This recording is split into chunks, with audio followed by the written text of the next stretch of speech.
Sir Janelle, no, ito yung aparato mo.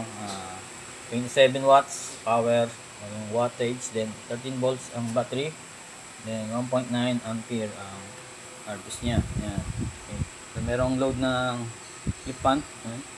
Okay. So working ang inverter mo, ano, yan. Okay.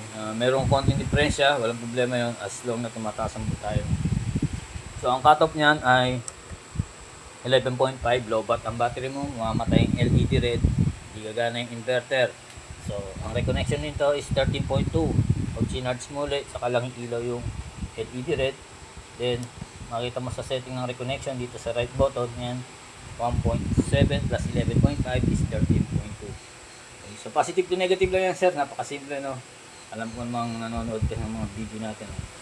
So breaker ng solar panel, breaker ng battery, breaker ng inverter. So itong dalawang breaker na to ay diretso sa battery yan. Makita mo dalawa terminal na wire dito sa battery clamp. Okay. So mayroon namang coding yan, color coding, no? Red is positive, black is negative, same dito. So yung LVD nakakonect yan doon sa inverter. Then solar panel positive to negative din. Okay. So patayin natin yung aparato natin, sir, no? Gawin natin is solar panel muna. Then magsisiro yung mga reading yan. Battery na lang matitira dyan, no? Makikita mo, ayan, battery reading, ampere, then wattage, no? So 29 volts, yan yung rest voltage niya, hindi nag-charge, pero nag-low load naman. Okay? So patayin natin inverter, then yung battery. Ayun, patayin na. Then kapag i-install mo na, no, kaya nabit mo yung wire ng battery, wire ng solar panel, no? Una naman is yung battery. Kaya mo mag-initialize yung MPPT niya. Okay? Then yung inverter, okay, patay yung load natin. Okay. So mandar na kagad yung electric pan natin dahil mataas yung battery ko. Okay. Then kapag naglo-load ka, siyempre bumababa yung battery dahil kinukonsume niya. Okay, so working ang load mo, pero dito sa MPPT is 0 pa. Sabihin wala ka pang solar panel.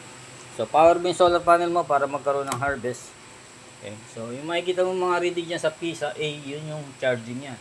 Ibig sabihin, nagcha-charge yung aparato mo, nagcha-charge yung battery mo, no? From solar panel to MPPT o solar charge controller, pumunta dito sa battery. So working nga, kita mo, 27 watts, battery, nagtaas, 13, then ampere 2, no? Ganun lang naman yan.